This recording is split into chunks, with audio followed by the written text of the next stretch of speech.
और सिलाई कर दो तो भी आपको मीठा नहीं लगेगा। और वही लड्डू को आप अपने जीभ के ऊपर में रखो तो आपको मिठास का ही अनुभव होगा। कई व्यक्ति लड्डू खाते हैं और पेट में चला जाता है, तो पेट में जाएगा, उसके बाद जब तक जीभ के ऊपर में रहेगा तभी तक आपको मीठा से लगेगा, मीठा लगेगा। पेट में चला जाएगा फिर मीठा नहीं लगेगा, उसका ढकार आपको आ सकता है, मीठा ढकार। इस प्रकार उसके बाद गंध को जानने के लिए नाक का उत्पत्ति हुआ है, सूंघना। उसके बाद में ये 5 ज्ञानेंद्र, आंख, कान, नाक, जीवा, चर्म, 5 कर्मेंद्र, हाथ, पैर, मुख, मलद्वार और मूत्र द्वार। तो 10 इंद्रियों के 10 देवता है। तो आंख का देवता सूर्य है, कान का देवता दिशा, हाथ के देवता इंद्र, और ये 5 महाभूत, 5 ज्ञानेंद्र, 5 कर्मेंद्र, 10 इंद्रियों के 10 देवता। तो 15 + 10 25। मन, बुद्धि, चित्त, अहंकार, इनके 4 देवता हैं। तो मन के देवता चंद्रमा, बुद्धि के देवता ब्रह्मा, चित्त के देवता भगवान विष्णु, अहंकार के देवता भगवान शिव। तो 25 × 4 = 29, इनके 4 देवता और हैं। तो 29 × 4 = 33। तो 33 तत्व में ये शरीर का उत्पत्ति हुआ है। श्रोताओं, आपका जो शरीर का उत्पत्ति हुआ है 33 तत्वों से हुआ है। तो इस प्रकार सांख्य योग सुना करके चले गए। तो उस स्थान का नाम दिया गया गंगा सागर। बोले गंगा सागर धाम की, कपिल भगवान की, देवभूति माता की। तो अत्यंत संक्षेप में कथा आप श्रवण किया।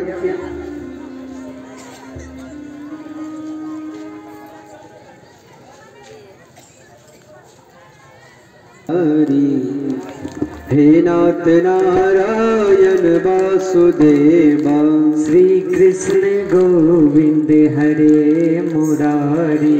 हे नाथ नारायण वासुदेवा, श्री कृष्ण गोविंद हरे मुरारी।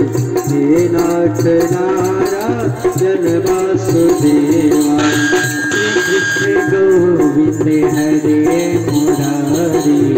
हे नाथ नारायण वासुदेवा। सब हाथ चलाइए और हाथ धर जाइए, तेज आ जाइए।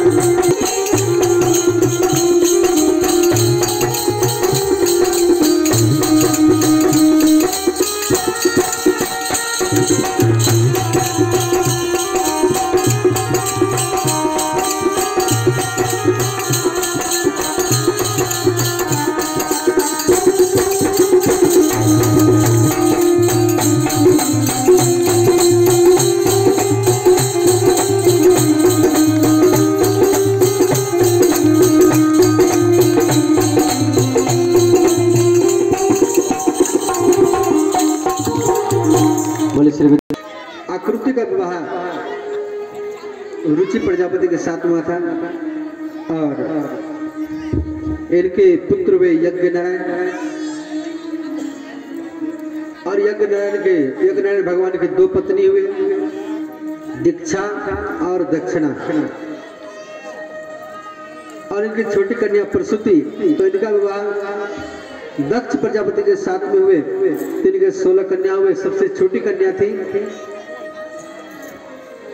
सती। तो सती का विवाह भगवान शिव जी के साथ हुआ। और पितरगणों की पत्नी का नाम है सुधा। ये कथा हम कल आपको सुना चुके हैं। तो उसके बाद में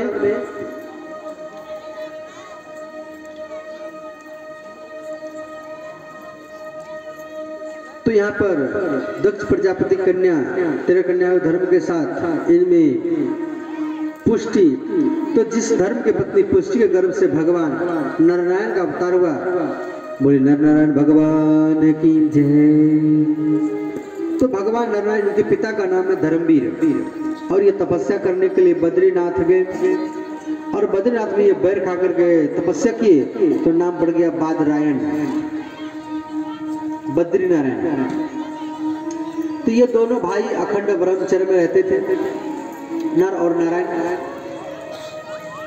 तो उस समय एक सहस्त्र कवच नाम का राक्षस था, और इनको भगवान सूर्य आशीर्वाद दिए थे, वरदान दिए थे। इनके 1000 भुजा था, माना 1000 हाथ था, और इनको सूर्य भगवान का वरदान था, जो इनके साथ में युद्ध करेगा और एक भुजा को काट देगा तो उसी व्यक्ति का मृत्यु हो जाएगा। तो इससे देवता लोग लड़ते नहीं थे, परंतु देवता लोगों की इच्छा थी जे नर नारायण भगवान के साथ सहस्त्र कवच के साथ युद्ध हो।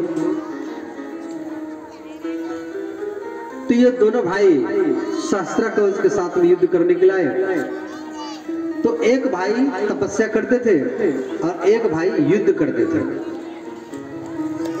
तो एक कवच को तोड़ देते थे तो फिर उसका मृत्यु हो जाता था। तो जो दूसरा भाई तपस्या करता था, वो तपस्या के कारण अपने भाई को फिर जिला लेता था। तो फिर दूसरा भाई युद्ध किया और एक भाई तपस्या किया।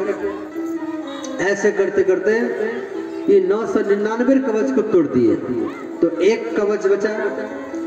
अब ये सहस्त्र राक्षस भागा वहां से भयभीत होकर के। तो उसके बाद में फिर इनके अंदर सूर्य भगवान प्रवेश किया, सूर्य भगवान इनके अंदर प्रवेश किया। तो सत्युग, त्रेता, द्वापर और कलयुग आ गया। तो श्री दुर्वासा जी इनको ये सेवा कर रहा था। तो दुर्वासा ऋषि इनको आशीर्वाद दिए कि आपको विवाह को कोई सुख नहीं मिलेगा, मंत्र लो, माला लो। और परीक्षा करने के लिए सूर्य भगवान को बुलाए थे। तो सूर्य भगवान से कुंती से सहस्त्र कवच मिला था इनको, जिनका नाम पड़ा था कर्ण। और कर्ण बड़े धार्मिक और भगवान नर और अर्जुन के रूप में नारायण श्री कृष्ण के रूप में आए थे। तो जब नारायण भगवान तपस्या कर रहे थे, तो इंद्र ने 16,000, अब भगवान नारायण की तपस्या को तोड़ नहीं पाया। तो अंतिम में नारायण भगवान क्या किए, जाल को रगड़ करके एक अप्सरा को प्रकट किए। अब ये 16,000 अप्सराएं, नाम पड़ा था उर्वशी अप्सरा का, जो भगवान प्रकट किए। तो इनको देख करके 16,000 अप्सराएं उदास हो गई, इसके सामने तो हम कुछ भी नहीं है। तो अंतिम में भगवान नारायण इंद्र को बोले, इनको स्वर्ग में ले जाओ, ये स्वर्ग की शोभा बढ़ाएंगे। अब ये 16,000 अप्सराएं क्या करें, और आप हमें स्वीकार कीजिए। तो अंतिम में भगवान बोले, ये इच्छा हम आपका द्वापर युग में पूर्ण करेंगे। तो यही 16,000 अप्सरा द्वापर युग में भगवान श्री कृष्ण के पत्नी बने हैं, जो कथा आप आगे श्रवण करेंगे। उसके बाद में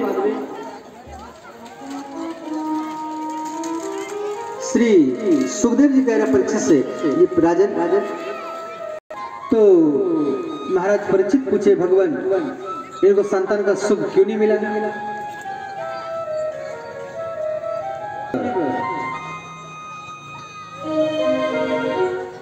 कथा सुना रहे थे मां पार्वती सती को। तो सती कथा सुन रही है और भगवान शिव कथा सुना रहे हैं। तो इधर सती के पिता दक्ष प्रजापति ऋषिकेश में हरिद्वार के तट पर यज्ञ कर रहे हैं और सभी देवी देवताओं को निमंत्रण दिया है, ऋषि मुनि को निमंत्रण दिया है। तो सब देवी देवता लोग दक्ष प्रजापति के यज्ञ में जा रहे हैं, आकाश मार्ग से पुष्पक वन में बैठ करके अपने अपने साधनों के साथ। तो देवी सती कह रहे हैं, नाथ ये सब कहाँ जा रहे हैं? देखो यह सती का, सती माता